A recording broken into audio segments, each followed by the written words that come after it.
तर नमस्कार मित्रांनो, आजच्या आपल्या या व्हिडिओचा टॉपिक आहे विल्यम शेक्सपियर यांचा एक famous play Romeo and Joliot. Romeo and Joliot हे इंग्रजी नाटक विल्यम शेक्सपियर यांनी 16व्या शतकात लिहिले आहे. या नाटकाचा मूळ विषय म्हणजे दोन तरुणांच्या प्रेमकथेची एक ट्रॅजिक कथा. ही कथा इटलीच्या व्हेरोना शहरात घडते, जिथे दोन कुटुंबात खोल वैर असते, मॉन्टेग्यू आणि कॅपिलेट. तर चला मित्रांनो, आता आपण या प्लेच्या मेन कॅरेक्टरची ओळख बघूया. तर पहिलं कॅरेक्टर आहे रोमिओ अँड ज्युलियट. रोमिओ हा या प्लेचा हिरो आहे आणि मॉन्टेग्यू कुटुंबातील युवक, अत्यंत संवेदनशील आणि प्रेमळ. तर दुसरं कॅरेक्टर आहे ज्युलियट कॅपिलेट. ही कॅपिलेट घराण्यातील सुंदर तरुणी, हुशार आणि प्रेमात प्रामाणिक, आणि हीच या प्लेची हिरोईन आहे. लॉर्ड अँड लेडी मॉन्टेग्यू हे रोमिओचे पालक आहे आणि लॉर्ड अँड लेडी कॅपिलेट ही ज्युलियटची पालक आहे. मर्क्युशियो हा रोमिओचा मित्र, विनोदी पण धाडसी. टेबाल्ड हा ज्युलियटचा चुलत भाऊ, कुटुंबातील अत्यंत रागीट व्यक्ती. फ्रायर लॉरेन्स हा एक धार्मिक व्यक्ती आहे, जो रोमिओ आणि ज्युलियटला मदत करतो. तर चला मित्रांनो, आता आपण या प्लेच्या समरीकडे म्हणजेच प्लॉटच्या समरीकडे वळूया.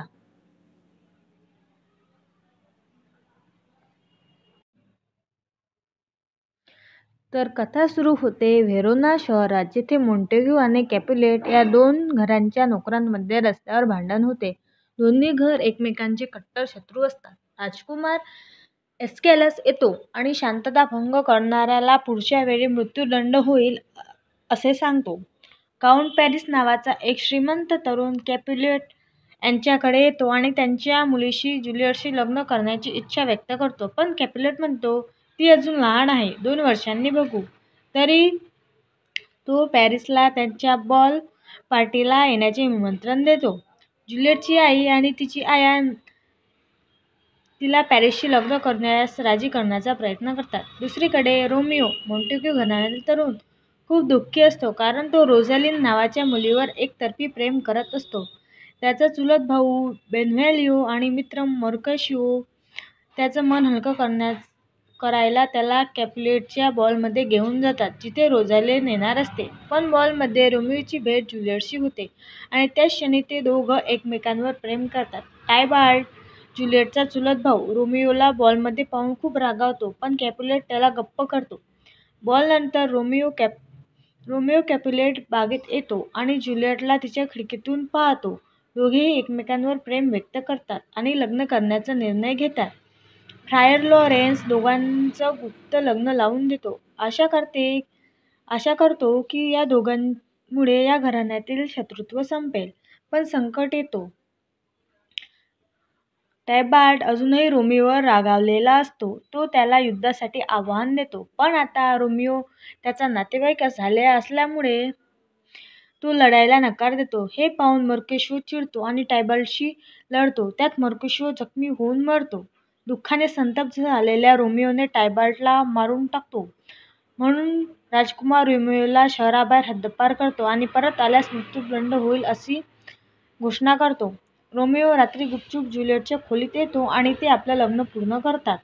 दुसऱ्या दिवशी ज्युलियटच्या दुःखाचा अर्थ तिचे आई-वडील चुकून लावतात. ते तिला पॅरिसशी लग्न करायला लावण्याचा निर्णय घेतात. ज्युलियट नकार देतो, पण तिचे वडील तिला धमकी देतात. निराश होऊन ज्युलियट फ्रायर लॉरेन्सकडे मदतीला जाते. तो तिला एक औषध देतो, त्यामुळे ती 2 दिवस मृतासारखी दिसेल.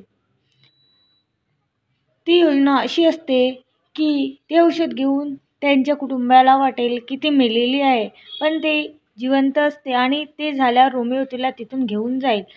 पण रोमिओला योजनेबद्दल सांगण्याचा एक संदेश तेथे वेळेवर पोहोचत नाही, कारण प्लेगमुळे प्रवास बंद असतो. दरम्यान रोमिओला त्याचा नोकर सांगतो की ज्युलियट मेली आहे. शोकमग्न रोमिओ एक विष विकत घेतो आणि कॅपुलेट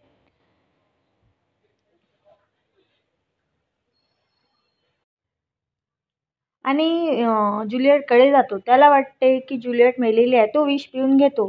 त्यानंतर थोड्या वेळाने ज्युलियट उठते आणि रोमिओला मेलेला पाहून ती स्वतःसुद्धा मरून जाते.